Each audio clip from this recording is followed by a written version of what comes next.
आज के लोग क्या कर रहे हैं, पहले 10 लड़कियों के साथ लिव इन में रह लिया, 10 लड़कों के साथ लिव इन में रह, जो 10 के संग रह चुकी या रह चुका वो एक के साथ बन के कैसे रहेगी या रहेगा, पहले तो ये सोचो।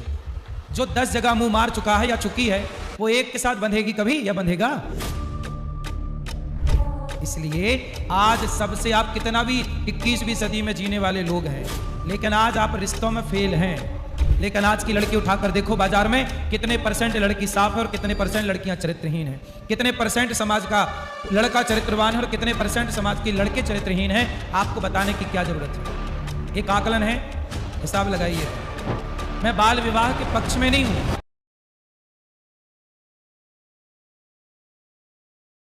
गुरुजी राधे राधे जी।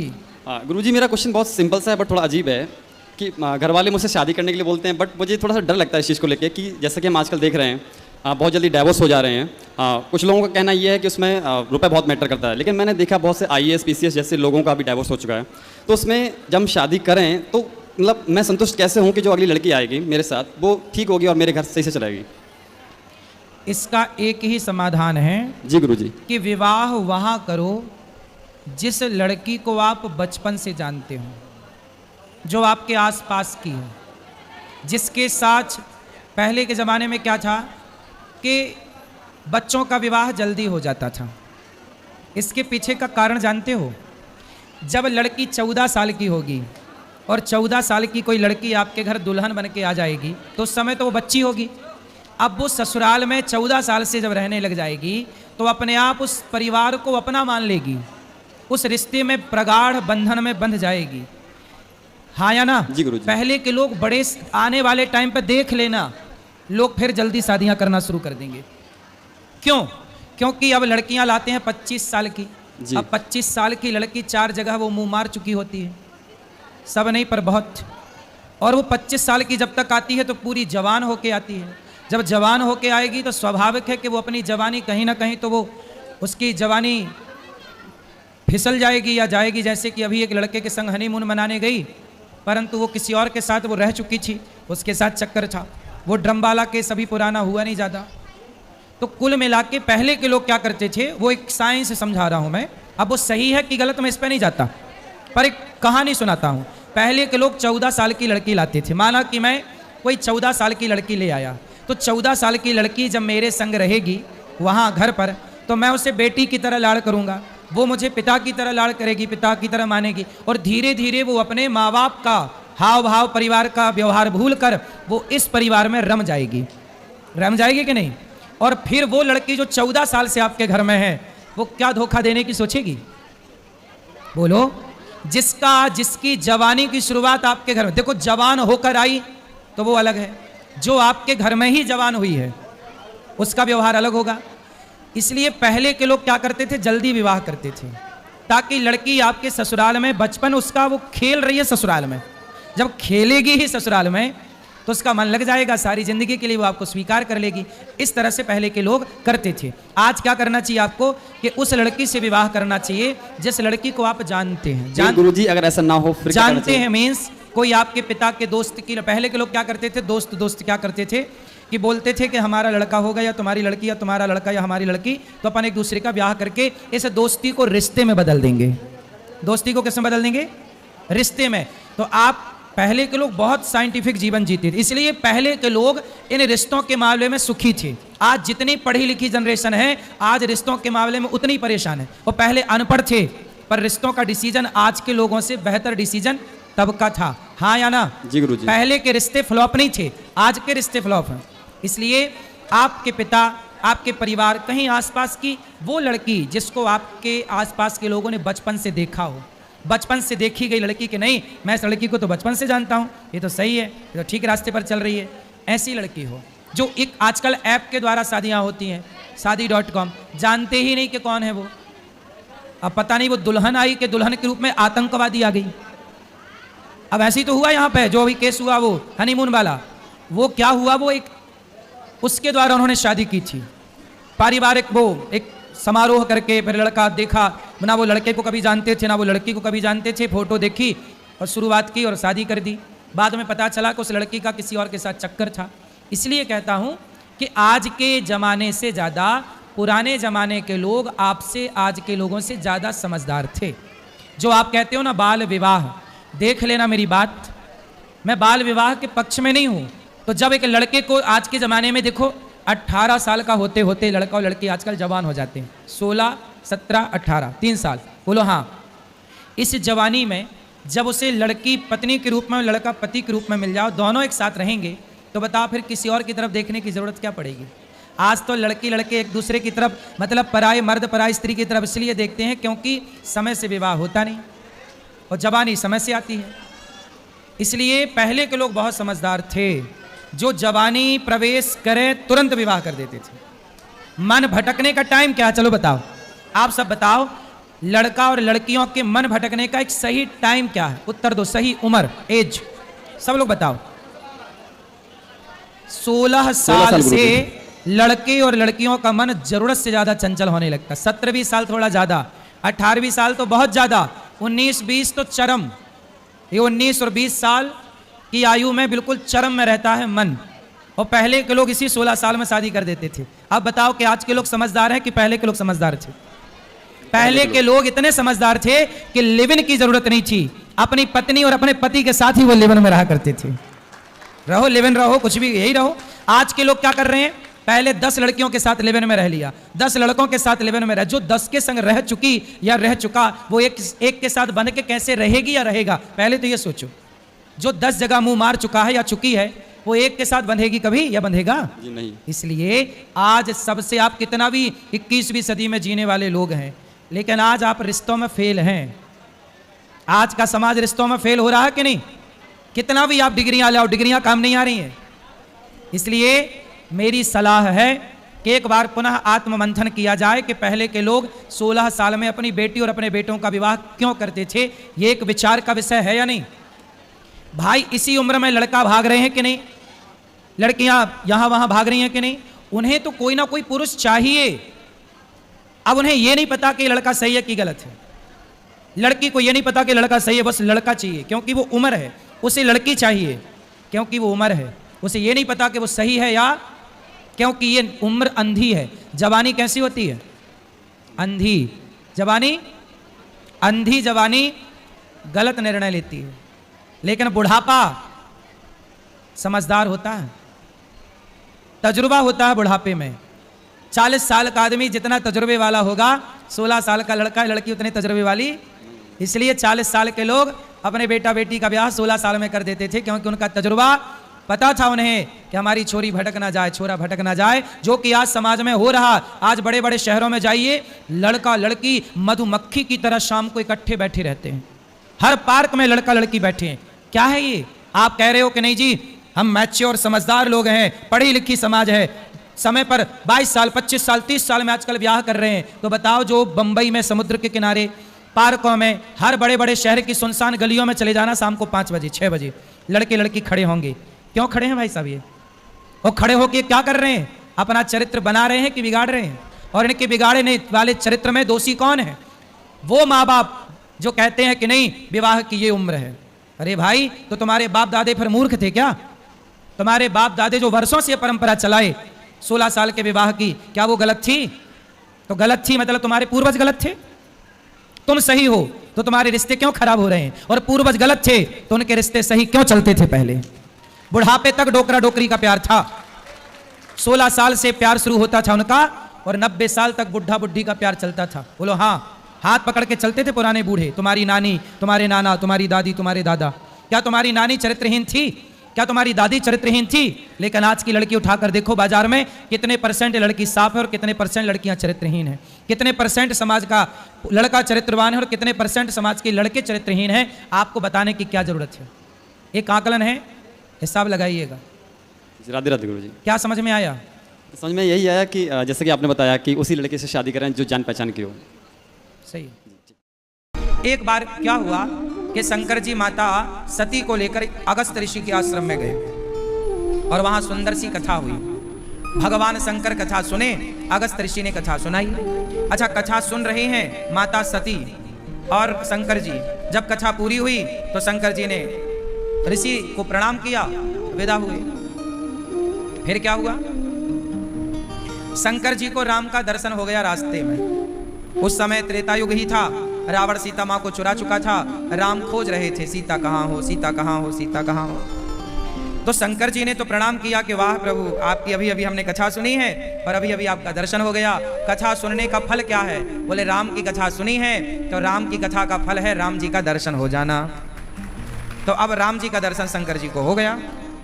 अच्छा, शंकर जी को तो राम का दर्शन हो गया, पर माता सती को राम का दर्शन नहीं हुआ। सती माता को लगा ये कोई पुरुष है जो पत्नी के प्रेम में पागल है। देखो, एक ही दृश्य को दो लोग देख रहे हैं। राम जी सीता सीता खोज रहे हैं, सीता कहाँ हो सीता, दृश्य तो एक ही है ना, पर उस दृश्य को देखने वाले कितने हैं? दो। एक है शंकर जी और एक है उनकी पत्नी माता सती। तो शंकर जी ने तो श्रद्धा की दृष्टि से देखा, तो श्रद्धा की नजर से देखा तो शंकर जी को राम भगवान का दर्शन हुआ। पर माता सती ने संदेह की दृष्टि से देखा। एक ने श्रद्धा के नजरिए से देखा और एक ने संदेह के नजरिए से देखा। तो जो श्रद्धा के नजरिए से देखा उन शिव जी को तो राम भगवान का दर्शन हुआ, पर जिन माता सती ने संदेह के नजरिए से देखा उन्हें एक सामान्य मनुष्य नजर आया जो अपनी पत्नी के लिए रो रहा था। बात समझ में आ रही है? एक ही दृश्य है, देख रहे हैं दो, और अंतर देखो, एक को भगवान दिख रहे हैं, एक को मनुष्य दिख रहा है। आप लोग कहते हैं ना भगवान नजर नहीं आते,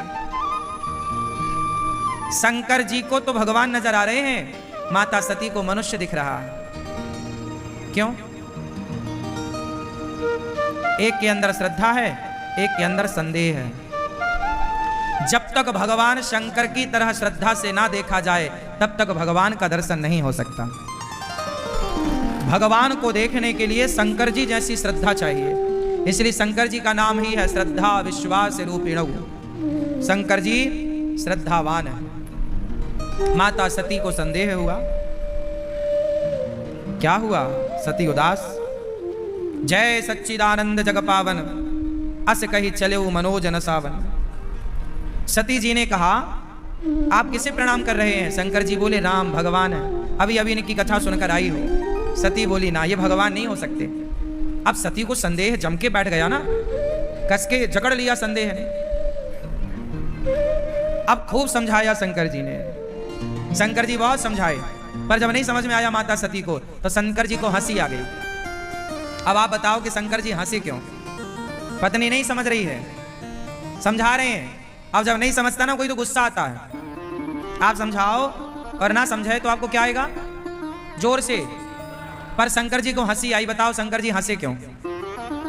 शंकर जी इसलिए हंसे, शंकर जी समझ गए कि ये हरि माया है।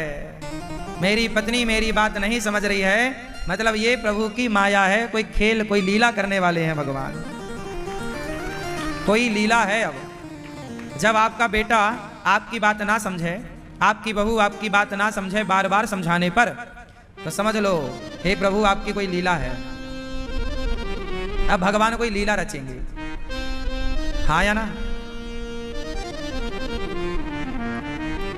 दुर्योधन को भी भगवान समझाए, श्री कृष्ण मान जा, पांडवों को 5 गांव दे दे, नहीं माना। भगवान कृष्ण वहां भी मुस्कुराए। अब लीला होगी, अब कुछ बड़ा होगा। जब आपके बच्चे आपका समझाया नहीं मानते तो कुछ बड़ा होता है, कुछ बड़ी। और जो हो रहा है ना आप एंजॉय किया करो। जो हो रहा है वो सब प्रभु की इच्छा है, माया है। हमारा काम है समझाना, आपका काम है समझाना। नहीं समझा समझ लो कि प्रभु की लीला है। ये हम नहीं कह रहे, रामचरितमानस बोले बेहसी महेश हरि माया बलु जान जिय। शंकर जी समझ गए कि ये प्रभु की माया है। सब ही नचावत राम गोसाई, सारी दुनिया भगवान की माया के वशीभूत नाच रही है। सब ईश्वर की माया है। अब शंकर जी समझ गए कि प्रभु की माया है, तो शंकर जी बोल रहे हैं माता सती को, जो तुम्हारे मन अति संदेह तो किन जाय परीक्षा ले हो। यदि आपके अंदर कोई संदेह है सती, तो जाओ परीक्षा ले लो राम जी की। देखो शंकर जी ने कितना समझाया, नहीं मानी। तब माता सती परीक्षा लेने चली गई। क्या बन गई? यहाँ शंभु असमन अनुमाना दक्ष सुदा कहु नहीं कल्याणा, मारहु कहे न संशय जाहि, विधि विपरीत भलाई नाही। अब मोरे हूँ कहे ना संशय जाहि, मेरे कहने से जब सती का संशय नहीं गया तो कुछ गड़बड़ होने वाला है। जब सती माता राम जी की परीक्षा लेने गई तो सती माता ने सीता माता का रूप बना लिया। क्या बन गई? पुनि पुनि हृदय विचार करी, धरि सीता कर रूप, आगे हो ये चली पंथ तेहि, जेहि आवत नर भूप। बार बार सती माँ ने सोचा क्या करूं, परीक्षा कैसे लूं, तो विचार आया कि सीता बन जाती हूं। सीता बनकर उस रास्ते पर खड़ी हो गई जिस रास्ते से राम जी आ रहे थे। राम जी ने देखा सीता खड़ी है, लक्ष्मण जी तो घबराए, माता जी तो यहां लो मिल गई, पर राम जी लक्ष्मण दीख उमाकृत वेशा, लक्ष्मण जी भी समझ गए कि ये माता है शंकर जी की पत्नी। चकित भय भ्रम हृदय विशेषा। अब राम जी ने जब देखा तो राम जी आए और जोरी पानी प्रभु कीन है प्रणाम। राम जी ने सीता जी को प्रणाम किया। सीता मतलब सती, सीता बनकर प्रणाम, माता जी प्रणाम। नाम लिया अपना, मैं दशरथ पुत्र कौशल्यानंदन राम आपको प्रणाम करता हूं। शंकर जी कहां हैं आप? अकेली जंगल में क्या कर रही हो मां? अब तो माता सती पानी पानी हो गई। वो सीता बनकर गई थी, उन्हें लगा कि ये कोई मनुष्य होगा। अच्छा मनुष्य होता तो पहचान नहीं पाता कि ये सीता है कि सती है। वो तो भगवान थे तो पहचान गए कि माता जी भोलेनाथ जी के बिना अकेली खड़ी हो, कहाँ है भोलेनाथ। अब तो माता सती घबरा गई। राम वचन मृदु गूढ़ सुनी, उपजा अति संकोच, सती सभीत महेश पही, चली हृदय बड़ सोच। अब माता सती तुरंत शंकर जी के पास पहुंची, सोच विचार कर रही है। मैं शंकर कर कहा न माना, मैंने शंकर जी का कहा नहीं माना, निज अज्ञान राम पर आना, मेरे अज्ञान के कारण देखो मैं पकड़ी गई। अब चारों और जब माता सती ने नजर घुमाई तो हर जगह सीताराम का दर्शन होने लग गया माता सती को। वाह! चारों ओर देखे शिव विधि विष्णु अनेका, अमित प्रभाव एक ते एका। भगवान का स्वरूप देखा। माता सती सामान्य मनुष्य समझ रही थी, वो तो भगवान है, सामान्य लीला कर रहे हैं भक्तों के लिए, वो तो सामान्य बने हैं, सामान्य है नहीं। शंकर जी ने कहा हो गई परीक्षा? कछु ना परीक्षा लीन है गोसाई, हमने कोई परीक्षा नहीं किया। शंकर जी से देखो झूठ कह दिया। शंकर जी ने तब शंकर देखहु धरि ध्याना, सती जो कीन चरित सब जाना। शंकर जी ने सब ध्यान लगाकर देखा, माता सती ने जो किया सब प्रकट हो गया। बहुत झूठ बोला माता सती ने। शंकर जी ने हरि इच्छा भावी बलवाना, हृदय विचारत शंभु सुजाना। शंकर जी समझ गए कि ये प्रभु की इच्छा है, हरि इच्छा। शंकर जी ने माता सती का परित्याग कर दिया। सती कीन सीता कर वेसा, शिव और भयाऊं विषाद विशेषा। शंकर जी ने माता सती का परित्याग कर दिया। क्यों त्याग दिया? अच्छा बताओ, शंकर जी ने माता सती का परित्याग क्यों कर दिया? बताओ क्यों? क्योंकि शंकर जी राम को अपना पिता मानते हैं। त्वमेव माता, सीता को माता। शंकर जी राम को पिता और सीता को, जब सीता को माता कहते हैं शंकर जी, और उनकी पत्नी ने सीता का रूप बना लिया, तो अब वो भी माता हो गई। और जब माता हो गई तो फिर पत्नी का संबंध कैसे हो सकता है? अब तो माता हो गई आप। अब जब माता हो गई तो अब पत्नी का संबंध कैसे स्थापित हो? शंकर जी ने कहा कि आपने हमारी माता का रूप बना लिया है, अब हम आपको पत्नी के रूप में कैसे स्वीकार करें? शंकर जी ने त्याग दिया और शंकर जी कैलाश गए। 87,000 वर्षों की अखंड समाधि लगा ली। कितने हजार वर्षों की? 87,000। बीते संबद सहस 87,000 वर्षों की खूब बढ़िया समाधि लगी। और 87,000 वर्षों तक माता सती परेशान थी कि मैंने क्यों गलती की, क्यों। अब माता सती को पश्चाताप हो रहा। गलती तब साफ हो जाती है जब आपको गलती का पछतावा होता है। तब क्या हुआ? शंकर जी 87,000 साल बाद जागे, समाधि से वापस आए। माता सती ने प्रणाम किया। शंकर जी ने अब माता सती को बगल में नहीं बिठाया, सामने आसन दिया, आप सामने बैठो। अब शंकर जी ने सती माता को बगल में नहीं बिठाया, क्योंकि बगल में बैठने का अधिकार पत्नी को है। अब तो पत्नी के भाव से स्वीकार नहीं है। सामने आसन दिया शंकर जी ने। अब क्या हुआ कि तभी माता सती सामने बैठी थी, शंकर जी कथा सुनाने लगे कि तभी देवी देवता ना सज धज के कहीं जा रहे थे, अपने अपने मोटरसाइकिल से, वाहन से देवी देवता जा रहे हैं। देवियां बड़ी सुंदर ज्वेलरी पहन के जा रही हैं, मस्त साड़ी पहन के जा रही हैं, और सब कैलाश के बगल से निकल रही हैं। और सती मां से बहन चल नहीं रही हो। अब सती माता बोली जा कहां रही हैं? तो माता सती ने पूछा शंकर जी से, प्रभु ये कहीं आज भंडारा वगैरह है क्या, पार्टी वगैरह है क्या, कहां जा रही हैं सब? शंकर जी ने कहा, हाँ आपके पिताजी ने एक यज्ञ किया है, उस यज्ञ में सबको बुलाए हैं, तो ये सब उस यज्ञ में सम्मिलित होने जा रहे हैं। कनखल में यज्ञ हो रहा है। सती जी बोली, हमारे पिता? हाँ हाँ हाँ आपके पिता दक्ष, हमारे पिताजी यज्ञ कर रहे हैं? हाँ हाँ, तो अब चलो अपन भी चले। शंकर जी बोले चलो, पर ये बताओ कोई निमंत्रण कार्ड वगैरह आया है, फोन ऑन आया है? क्यों नंदी, कोई ससुर साहब के यहां से कोई निमंत्रण आया है? नंदी ने कहा, महाराज कोई निमंत्रण नहीं आया, कोई फोन ऑन टेलीफोन नहीं, कोई सूचना नहीं। सती शंकर जी बोले ना, जब ससुर जी ने बुलाया नहीं है तो सती अपने को नहीं चलना चाहिए। सती जी बोली, क्या बात करते हैं आप, अरे वो अपने पिता हैं, वो पिता के घर बुलाए बुलाए की क्या जरूरत, चलो। शंकर जी बोले, सो तो बात सही है कि पिता के घर बिना बुलाए जा सकते हैं, पर जहां सम्मान ना हो। आवत ही हर से नहीं, नैनन नहीं स्नेह, तुलसी तहां न जाइए, कंचन वर्षे मेघ। आपके जाने से सामने वाले को प्रसन्नता ना होती हो। भाई बाप के घर भी, मित्र के घर भी तब जाना चाहिए जब आपके जाने से उनके अंदर प्रसन्नता हो कि अच्छा देखो मैं भूल गया पर ये बच्चे आ गए, चलो आओ बेटा। लेकिन जब आपके जाने से सामने वाले को प्रसन्नता ना हो तो वहां कदापि नहीं जाना चाहिए जहां आपके जाने से सामने वाले को प्रसन्नता ना हो। चाहे सोना ही क्यों ना बरस रहा हो वहां, पर वहां भी मत जाओ जहां आपके जाने से प्रसन्नता ना हो। आवत ही हर से नहीं, नैनन नहीं स्नेह, जहां आंखों से प्रेम की बातें ना हो वहां नहीं जाना चाहिए, है ना। शंकर जी ने समझाया मत जाओ। सती जी बोली, नहीं मेरे पिताजी हैं, जाऊंगी, है ना। आज इतने सारे तलाक क्यों हो रहे हैं? शंकर जी भी बहुत समझाए,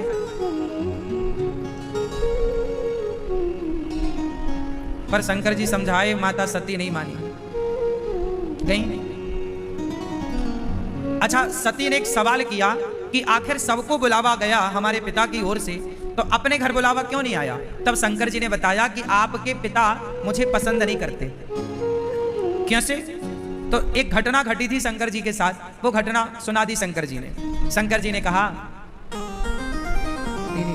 कि आपके पिता ने पिछली बार क्या हुआ कि आपके पिता को दक्ष प्रजापति को मुखिया बनाया ब्रह्मा जी ने, प्रजापतियों का राजा, प्रजापति का मुखिया। तो उसमें उन्होंने स्वागत सम्मान समारोह रखा, तो हम भी गए थे पिछली बार। तो जब दक्ष जी आए तो सबने खड़े होकर स्वागत किया, सबने दक्ष की जय जयकार करी, तो हमने भी बैठे बैठे प्रणाम कर लिया, जय हो ससुर बाबा की। पर आपके पिता हम पे गरज पड़े, बरस पड़े, अरे सभासदों इसे क्यों बुलाया है, ना उठने का ज्ञान ना बैठने का ज्ञान, देखो मैं आया और इसने खड़े होकर प्रणाम नहीं किया। दक्ष चाहता था कि दक्ष मैं आऊं तो शंकर जी भी खड़े होकर मुझे प्रणाम करें।